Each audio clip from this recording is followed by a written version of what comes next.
नमस्कार बच्चों, आज फिर मैं एक नए वीडियो के साथ आप सभी के सामने महत्वपूर्ण साइंस के क्वेश्चन आपके एनएमएस एग्जाम्स की दृष्टि से उपयोगी क्वेश्चन लेके आया हूं।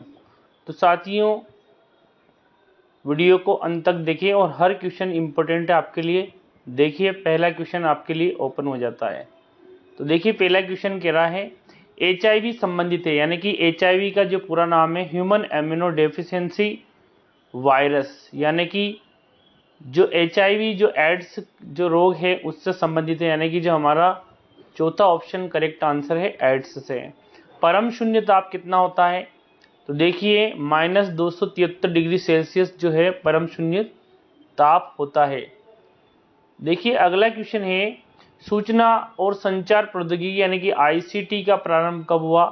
तो वर्ष 2004 में ICT का प्रारंभ हुआ। अगला क्वेश्चन, जल का हिमांक क्या होता है? यानी कि कितने डिग्री सेल्सियस पे जल जम जाता है? 0 डिग्री सेल्सियस जल का हिमांक बिंदु है। आगे क्वेश्चन है, अपने सारे क्वेश्चन महत्वपूर्ण है। हरित क्रांति किससे संबंधित है? तो हरित क्रांति का श्रेय डॉक्टर MS स्वामीनाथन को जाता है और इनका जो 1966 में इन्होंने फसल उत्पादन यानी कि जो है खाद्यान्न के मामले में भारत को आत्मनिर्भर बनाने में महत्वपूर्ण रोल प्ले किया था। तो हमारा जो करेक्ट आंसर फसल उत्पादन, गेहूं की किस्म का उन्नत किस्म के बीज का उत्पादन किया था इन्होंने। अगला है वायुमंडलीय दाब किस यंत्र से मापते हैं? तो देखिए, बैरोमीटर जो है एक ऐसा यंत्र है जिससे वायुमंडलीय दाब को मापा जाता है, यानी कि ऑप्शन। लैक्टोमीटर से क्या है, दूध की शुद्धता मापी जाती है। थर्मामीटर से टेम्परेचर मापा जाता है और सेस्मोग्राफ जो है भूकंप की तीव्रता को बताता है। अगला क्वेश्चन है हमारे बहुत ही ज़्यादा इंपॉर्टेंट क्वेश्चन है सभी क्वेश्चन। दाब का एसआई मात्रक क्या है? तो दाब का जो एसआई मात्रक है वो है पास्कल। तो यानी कि पास्कल यानी कि दाब बराबर होता है बल बटे क्षेत्रफल, यानी कि न्यूटन पर मीटर का स्क्वायर यानी पास्कल। और जूल किसका मात्रक है? ऊर्जा का। वाट किसका मात्रक है? शक्ति का। आगे है हमारे क्वेश्चन, कंपन करती हुई वस्तु का अधिकतम विस्थापन क्या कहलाता है? तो अधिकतम विस्थापन आयाम कहलाता है। क्या कहलाता है? आयाम। और आवृत्ति क्या है? आवृत्ति 1 सेकंड में गुजरने वाले तरंगों की संख्या को आवृत्ति कहते हैं। इसका मात्रक होता है, यानी कि आवृत्ति का मात्रक होता है हर्ट्ज। और आवर्तकाल क्या है? एक तरंग को गुजरने में लगने वाला समय आवर्तकाल होता है और इसके जो मात्रक है सेकंड है। देखिए, आगे हमारे क्वेश्चन बढ़ते हैं हम, सारे क्वेश्चन इंपॉर्टेंट है। दाब का एसआई मात्रक क्या है? तो यानी कि दाब का एसआई मात्रक अभी जस्ट आपको बता दिया, वो है पास्कल, यानी कि दाब का एसआई मात्रक पास्कल है। और कंपन करती वस्तु का अधिकतम विस्थापन वो कहलाता है आयाम। आगे महत्वपूर्ण प्रश्न आ जाता है, चीनी यानी कि शुगर जो है उसका रासायनिक सूत्र क्या है? तो C12H22O11 ये चीनी के जो है इसका फॉर्मूला है शुगर का। H2SO4 सल्फ्यूरिक अम्ल का फॉर्मूला है और CaCO3 कैल्शियम कार्बोनेट का फॉर्मूला है। अगला है, सिरके में कौन सा अम्ल पाया जाता है? तो देखिए, जो सिरका यानी कि विनेगार होता है उसमें एसिटिक अम्ल पाया जाता है, एसिटिक अम्ल। हाइड्रोक्लोरिक अम्ल हमारे आमाशय में होता है। टार्ट्रिक अम्ल जो है वो इमली में पाया जाता है और फार्मिक अम्ल चींटी के डंक में पाया जाता है। तो सिरके में एसिटिक अम्ल। अगला क्वेश्चन है, वायुमंडल में नाइट्रोजन कितनी प्रतिशत पाई जाती है? तो वायुमंडल के अंदर जो नाइट्रोजन है सबसे ज़्यादा पाई जाती है 78%। और आपसे पूछा जाए कि ऑक्सीजन कितनी पाई जाती है? तो ऑक्सीजन 21% और 0.03% पाई जाती है कार्बन डाइऑक्साइड। 14वां प्रश्न हमारा, पीतल किन धातुओं से मिलकर बना होता है? तो पीतल जो है कॉपर प्लस जिंक यानी कि तांबा और जस्ता से मिलकर बना होता है, यानी कि तांबा और जस्ता। इसमें तांबा जो होता है, कॉपर होता है इसमें 70%, जबकि जस्ता जो होता है वो इसमें होता है 30%। तो इस प्रकार 100% इसका रेशियो बन जाता है। Cu प्लस Zn से पीतल बन जाता है। पीतल एक प्रकार की मिश्र धातु है। अगला क्वेश्चन है हमारा, वह कौन सा स्तनधारी जो अंडे देता है? तो देखिए, जो प्लेटिपस जो होता है जिसको चींटीखोर भी कहते हैं, ये जो है स्केलियांट ईटर ये स्तनधारी है जो कि अंडे देता है, जबकि स्तनधारी सभी बच्चे देते हैं, लेकिन ये एक अपवाद है। पर्णवृंत किसका भाग है? पर्णवृंत पत्ती में पाया जाता है। पत्ती का जो डंडल वाला जो भाग है जो कि शाखा से जुड़ा रहता है उसको पर्णवृंत कहते हैं। अगला क्वेश्चन है हमारे, निम्न में से कौन गैस ग्रीन हाउस गैस नहीं है? तो देखिए जलवाष्प, कार्बन डाइऑक्साइड, मेथेन ये ग्रीन हाउस गैस है, लेकिन जो ऑक्सीजन है उसको उसमें ग्रीन हाउस गैस में नहीं लेंगे हम। अगला है, पुष्प का नर जननांग किस नाम से जाना जाता है? तो देखिए पुष्प का जो नर जननांग जो है उसको पुंकेसर यानी कि एंड्रोशियम के नाम से जाने जाते हैं। इसको हम स्टेमेन भी कहते हैं, और स्त्री केसर यानी कि पिस्टिल जो होता है। तो नर जननांग के अंदर कौन कौन होते हैं? इसके अंदर एंथर होते हैं और फिलामेंट होता है, यानी कि एंथर के अंदर होते पोलन ग्रेन्स। देखिए परागकोश भी कहते हैं इन्हें, और स्त्री केसर जो होता है पिस्टिल होता है। इसमें ओवरी होती है, स्टाइल होती है, स्टिग्मा होती है। अगला क्वेश्चन है हमारा, सारे क्वेश्चन बहुत ही ज़्यादा महत्वपूर्ण है। दाद नामक रोग किसके द्वारा होता है? तो जो दाद जो है वो कवक द्वारा होता है, यानी कि फंगस द्वारा होता है। तो दाद जो है किसके द्वारा होता है? कवक द्वारा, यानी कि फंगस के द्वारा। गंगा एक्शन प्लान किस वर्ष प्रारंभ हुआ? तो ये 1985 में गंगा एक्शन प्लान प्रारंभ हुआ। गंगा नदी की सफाई का इसका उद्देश्य था, और गंगा के जल का शुद्धिकरण करना इसका प्रमुख उद्देश्य था।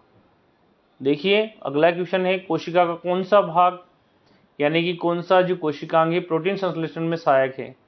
तो देखिए राइबोसोम जो है ये प्रोटीन संश्लेषण का काम करता है, इसलिए इसको प्रोटीन फैक्ट्री कहते हैं कोशिका की। लाइसोसोम कोशिका का आत्मघाती थैला कहलाता है। अगला है, अग्नाशय ग्रंथि से स्रावित होने वाले हार्मोन। तो देखिए अग्नाशय जो है एक प्रकार की मिश्रित ग्रंथि है, और ये हार्मोन भी छोड़ती है और अग्नाशय रस भी छोड़ती है। इसके द्वारा जो स्रावित जो हार्मोन है या रिलीज किया जाने वाला हार्मोन है वो इंसुलिन, और इंसुलिन की कमी से मधुमेह यानी कि डायबिटीज रोग हो जाता है, जिसके शुगर रोग भी कहते हैं। देखिए आगे बढ़ते हैं हम हमारे क्वेश्चंस की ओर। क्वेश्चन है, प्रयोगशाला में बनने वाला पहला कार्बनिक यौगिक कौन सा था? तो पहला कार्बनिक यौगिक यूरिया था, और यूरिया का फॉर्मूला है NH2CO NH2, यानी कि जो हमारा करेक्ट आंसर है दूसरा। वोहलर ने इसकी खोज की थी, यानी कि वोहलर ने सबसे पहले, वोहलर की हम बात करें तो इन्होंने यूरिया का निर्माण किया था अमोनिया और कार्बन डाइऑक्साइड गैस से। अगला क्वेश्चन है हमारा, वो है मनुष्य के हृदय में कितने कक्ष पाए जाते हैं? यानी कि जो हमारा जो हृदय होता है वो 4 कोष्ठी होता है।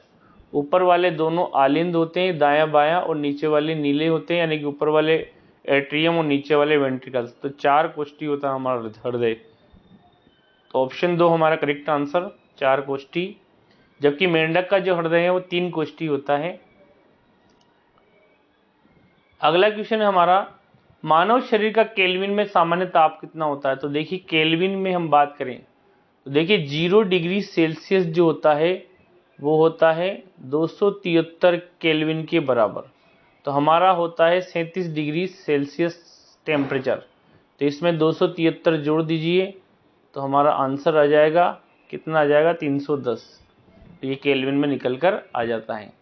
बहुत अधिक व्यावसायिक उपयोग के कारण पेट्रोलियम को क्या कहा जाता है? इसको काला सोना कहते हैं। लिक्विड जो है पेट्रोलियम होता है उसको काला सोना कहते हैं, क्योंकि इसका व्यावसायिक उपयोग बहुत ही ज़्यादा हो रहा है। अगला है अग्रचर्वणक। तो देखिए हमारे जो 4 प्रकार के दांत होते हैं, इंसाइजर, केनाइन, प्रीमोलर और मोलर। तो अग्रचर्वणक जो हमारा जो फॉर्मूला होता है 2123 अपॉन 2123 मल्टीप्लाई 2। तो देखिए यहाँ पे 2 1 2 3, नीचे भी 2 1 2 3, इसमें 2 का गुणा कर दीजिए तो ये हमारा जो है टोटल जो है 32 दांत का ही आ जाता है। तो इसमें अग्रचर्वणक यानी प्री मोलर जो है, देखिए यहाँ पे ऊपर जो होते हैं 4 और नीचे होते हैं 4, तो टोटल जो है 8 होंगे हमारे अग्रचर्वणक यानी कि प्री मोलर। अगला है सोलर कुकर में प्रयुक्त होने वाला दर्पण कौन सा है? तो देखिए जो सोलर कुकर जो होते हैं उसमें कौन सा दर्पण का यूज किया जाता है? तो सोलर कुकर के अंदर जिस दर्पण का उपयोग करते हैं वह है अवतल दर्पण। कौन सा दर्पण? अवतल दर्पण। देखिए यहाँ पे अवतल दर्पण पर टिक लगा दीजिए, ये हमारा करेक्ट आंसर हुआ, अवतल दर्पण। यानी कि सोलर कुकर में अवतल दर्पण का उपयोग किया जाता है। अवतल दर्पण इस तरह का होता है, यानी कि सारी प्रकाश किरणों को ये क्या करता है, सूर्य से आने वाली सारी प्रकाश किरणों को एक जगह मिला देता है। तो यानी कि एक प्रकार के कॉनकेव मिरर होता है अवतल दर्पण। चुंबकीय फ्लक्स का मात्रक क्या होता है, तो चुंबकीय फ्लक्स का मात्रक होता है वेबर, जबकि एम्पियर विद्युत धारा का मात्रक होता है, जूल ऊर्जा का मात्रक होता है, न्यूटन जो है बल का मात्रक होता है। तो यानी कि यहाँ पे वेबर हमारा करेक्ट आंसर। आगे जो है तीसरा क्वेश्चन है, कौन सा हार्मोन पौधे में कोशिका विभाजन को प्रेरित करता है। तो देखिए साइटोकाइनिन जो है ये कोशिका विभाजन को प्रेरित करने वाला हार्मोन है। एथिलीन जो है फलों को पकाता है। अगला है लाल रुधिर कणिकाओं का जीवन काल। तो वैसे लाल रुधिर कणिकाओं का जीवन काल होता है 120 दिन होता है। तो यहाँ से 100 से लेके 120 हमारा करेक्ट आंसर। अगला क्वेश्चन है ध्यान से देखिए, एक्सरे की खोज किसने की थी। तो देखिए एक्सरे की खोज विलियम रोंजन ने की थी। तो यानी कि जो दूसरा ऑप्शन है हमारा करेक्ट आंसर, एक्सरे किरणें विलियम रोंजन। तो यानी कि हमारा करेक्ट आंसर क्या हुआ, रोंजन। अगला है इसरो का मुख्यालय। तो बहुत ही ज़्यादा महत्वपूर्ण प्रश्न है। ISRO Indian Space Research Organisation, ISRO जो है इसकी स्थापना किसने की थी, इसका जो मुख्यालय कहाँ है। तो इसरो का मुख्यालय बेंगलोर में है, यानी कि ऑप्शन 3 हमारा करेक्ट आंसर, इसरो का मुख्यालय बेंगलोर। अगला क्वेश्चन है, एक तत्व के क्लोराइड का सूत्र MCl2 है, तो इसके कार्बोनेट का सूत्र क्या होगा। तो देखिए यहाँ पे क्लोरीन की संयोजकता -1 होती है। तो यहाँ पे 2 क्लोरीन यानी कि जो मेटल है उसकी जो है वैलेंसी क्या है, +2 है, यानी कि मेटल की क्या है, +2। अब इसके कार्बोनेट की बात की जा रही है। तो ये जो कार्बोनेट जो होता है उसकी -2 होती है। तो यानी कि यहाँ मेटल जो है ऑलरेडी +2 वाला है। तो इसका मतलब क्या है, यानी कि अब जब हम कार्बोनेट बनाएंगे तो यहाँ पे +2 और -2 दोनों बराबर है। तो इसका मतलब जो दोनों ही क्या रहेंगे, बराबर रहेंगे। अब यानी कि मेटल भी एक रहेगा और कार्बोनेट भी एक, यानी कि जो ऑप्शन 4 जो है हमारा करेक्ट आंसर।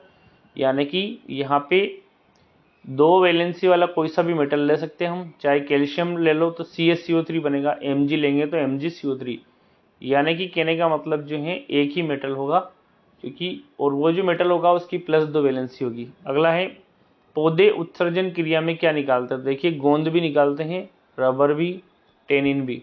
तो हमारा जो करेक्ट आंसर चारों ही हैं, यानी कि पौधे सभी का उत्सर्जन करते हैं।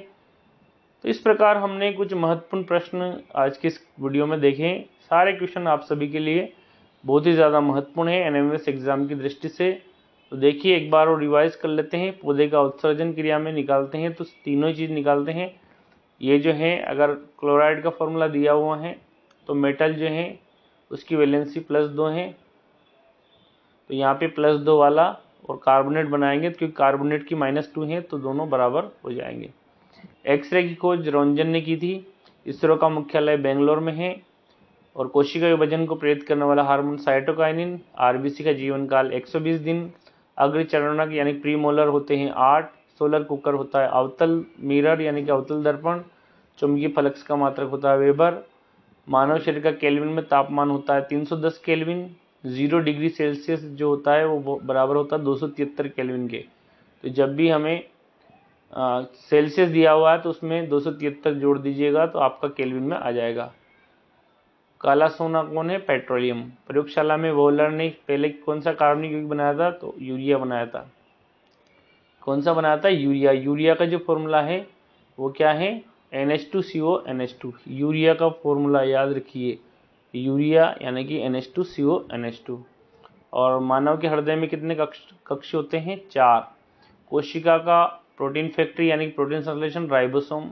अग्नाशय कौन सा हार्मोन स्रावित करती, इंसुलिन। इसकी कमी से डायबिटीज रोग हो जाता है। दाद कवक द्वारा होता है। Fungal disease Ganga action plan 1985 में। कौन सी ग्रीन हाउस गैसें हैं, तो CO2 हैं। जलवाष्प हैं और मेथेन है, कौन सी नहीं है, तो O2 नहीं है। पुष्प का नर जननांग यानी कि पुकेंसर। और कौन सा स्तनधारी जो अंडे देता है, प्लेटिपस। पर्णवृंत किसका भाग होता है, पत्ती का। वायुमंडल नाइट्रोजन कितने प्रतिशत, 78%। और पीतल किन किन धातुओं का मिश्रण है, कॉपर प्लस जिंक का है। और शक्कर का जो फॉर्मूला है C12H22O11 है। सिरके में कौन सा अम्ल होता है, तो एसिटिक अम्ल। चींटी के डंक में फार्मिक अम्ल। दही में होता है लैक्टिक अम्ल। और आमाशय में हाइड्रोक्लोरिक अम्ल और टार्ट्रिक अम्ल ये है नींबू में। तो इस प्रकार महत्वपूर्ण हमने क्वेश्चन देखे। दाब का एसआई मात्रक है पास्कल, जूल किसका मात्रक है, ऊर्जा का, वाट किसका मात्रक है, शक्ति का। कंपन करती हुई वस्तु का अधिकतम विक्षोभ या अधिकतम विस्थापन क्या कहलाता है, एम्पलीट्यूड यानी कि आयाम, इसको एम्पलीट्यूड भी कहते हैं। और दाब का एसआई मात्रक बताई दिया आपको। हरित क्रांति के जनक कौन है, MS स्वामीनाथन। और फसल उत्पादन को बढ़ावा दिया था इन्होंने, गेहूं के पौधे के ऊपर कार्य किया था। वायुमंडल दाब का मात्रक क्या है, बैरोमीटर। बैरोमीटर का पाठ्यांक जब बहुत ही जीरो हो जाता है तो समझ लो आंधी तूफान आने की संकेत देता है।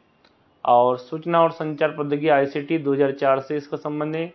जल का हिमांक 0 डिग्री सेल्सियस पर जल जम जाता है। और HIV यानी कि ह्यूमन इम्यूनो डेफिशिएंसी वायरस जो कि एड्स रोग का कारक है। और परम शून्य ताप -273 सेल्सियस है। तो स्टूडेंट्स हमने बहुत सारे क्वेश्चन इस क्लास में देखे इस वीडियो के माध्यम से। आई होप ये जो है वीडियो आप सभी के लिए ज्ञानवर्धक होगा, नॉलेजेबल होगा। अभी तक आप जुड़े, सारे क्वेश्चन आपने देखे। Thank you. जय हिंद।